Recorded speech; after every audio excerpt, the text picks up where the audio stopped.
जय श्री कृष्ण मित्रों, मैं प्रियंका स्वागत करती हूँ आपका जीवन और अध्यात्म में। कैसे हैं आप सब? आज मैं कहानी लेके आई हूँ भाग्य और मेहनत की। चलिए कहानी को सुनते हैं।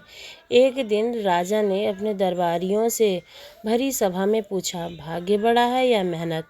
सब दरबारियों ने एक मत होकर बतलाया, महाराज मेहनत बड़ी है। परंतु राजा का जो विशेष सलाहकार था, उसकी जो राय थी वो बिल्कुल अलग थी।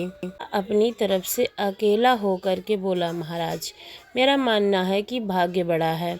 राजा ने अपने सलाहकार से पूछा, यदि मेहनत ना की जाए तो भाग्य क्या कर सकता है भला?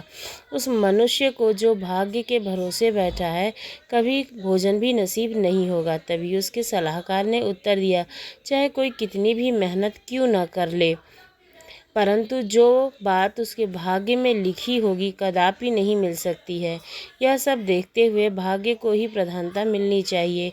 एक दरबारी ने उसकी दलील को खटकी और वह बादशाह से निवेदन करके बोला, महाराज जब इनको भाग्य की प्रधानता मालूम है तो इनका कोई सबूत भी होगा। राजा ने झट से अपने सलाहकार से पूछा, हाँ बताओ, इस बात का कोई सबूत दो। तभी वे बोले कि राजा साहब, यह तो कोई ऐसी बात है नहीं जो कोई गांठ बांध कर फिर रहा हो, परंतु मैं आपको सबूत दे सकता हूँ। अभी तो मैं गांठ को खोल नहीं सकता।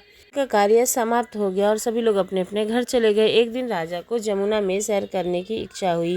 अंत में कुछ दरबारियों के साथ एक खास नौका पर बैठ करके जमुना में वे जल विहार करने लगे और दरिया तक पहुंच गए। भाग्य और मेहनत वाली बात स्मरण हो गई।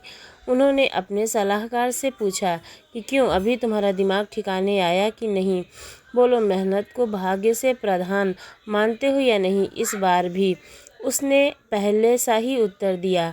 तभी इस हठ धर्मी पर राजा चिढ़ गया और तत्क्षण अपने हाथ की अंगूठी निकाल करके यमुना के मध्य में छोड़ दी और बोला, अच्छा, यदि अपने भाग्य की प्रधानता से तुम इस माह के अंतर्गत इस अंगूठी को मुझे दे सकते हो तो मेरी गर्दन उड़ा दी जाएगी। तभी राजा ने उसके आकस्मिक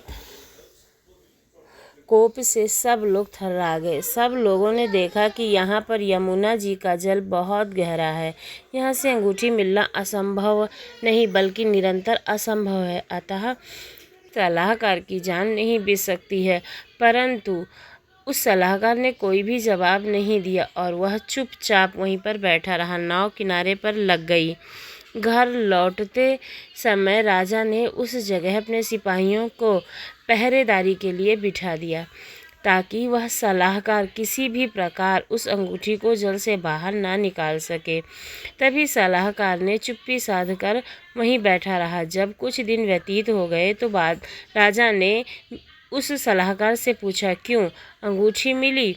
उसने इनकार कर दिया। तब राजा ने कहा, देखो, अब भी मेहनत की प्रधानता स्वीकार कर लो, मैं तुम्हें माफ़ी दे दूंगा। तभी उसने उत्तर दिया कि महाराज, भाग्य के सामने मेहनत नहीं टिक सकती है। एक मुहावरा मशहूर है, घड़ी में घर जले 9 घड़ी में भद्रा। अभी दिन का समय और है, इतने में तो कितना उलटफेर हो सकता है। राजा को क्रोध आया और उन्होंने से क्रोधित होकर कहा कि अवधि का दिन बीत जाएगा। और चौथे दिन राजा ने अपनी अंगूठी मांगी। तभी उसने कहा कि महाराज, मेरे भाग्य में अंगूठी नहीं थी सो नहीं मिली। तभी राजा क्रोधित होकर बोला, तब मरने के लिए प्रस्तुत हो जाओ। तो पहले से ही कमर कस चुका वह दरबारी राजा के सामने निर्भय होकर के खड़ा हो गया। उसने कमर कस बांध लिया था।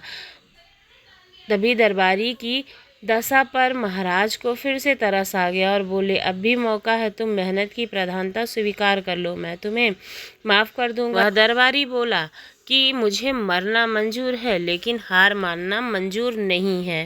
राजा ने कहा कि अच्छी बात है, जब तुम खुद ही आगे आ रहे हो तो मैं क्या कर सकता हूँ। राजा ने सिपाही को फांसी घर में ले जाने की सलाह दे दी। वह घर मकान के चौक के पास ही बना हुआ था। यह देख समस्त प्रजा घबरा उठी, क्योंकि वह सिपाही समय में सबकी राम राज्य थी। ना राजा का जुल्म प्रजा पर चलने पाता था और न ही प्रजा का राजा पर। सबके चेहरे पर मुर्दनी छा गई।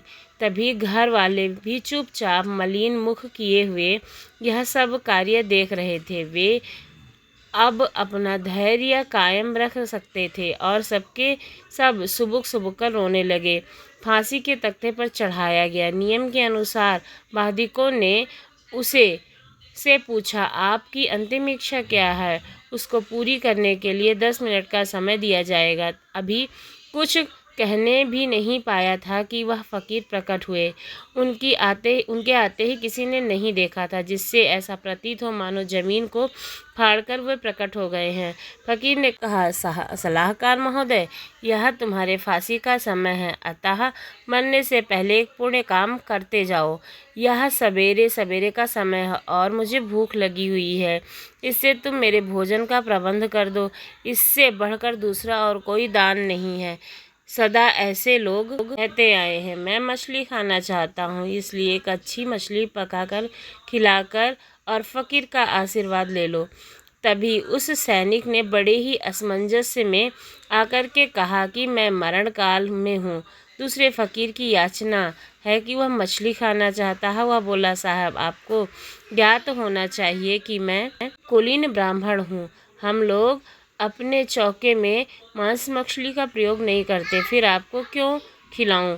तभी फकीर बोला, यह सब सही है, परंतु यदि तुम इस मरण काल में मेरी भूख मिटाओगे तो इस पुण्य से तुम्हारे बाल बच्चों सहित तुम्हारा कल्याण होगा। वहाँ पर उस समय जितने लोग एकत्रित थे, सभी ने उसे फकीर की इच्छा पूरी करने का अनुरोध किया।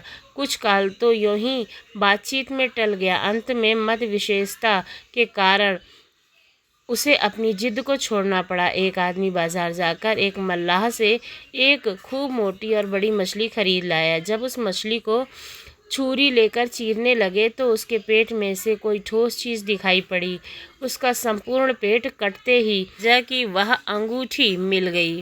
राजा ने अपनी खिड़की से अपना गर्दन निकाल करके फांसी का यह दृश्य देखा। उसने देखा कि मछली फाड़ रहा फकीर गायब हो गया और फिर से उस मंत्री ने राजा से मिल करके कहा कि ये देखिए, आपकी अंगूठी यहाँ पर है और अब बताइए कि हमारे भाग्य में वो अंगूठी थी ना, इसलिए हमें मिली। मेहनत बड़ी है या भाग्य? ने यह सिद्ध कर दिया कि भाग्य बड़ा है। आपको ये कहानी कैसी लगी ज़रूर बताइएगा। यदि अच्छी लगी हो तो मेरे चैनल को सब्सक्राइब करना ना भूलिएगा। धन्यवाद।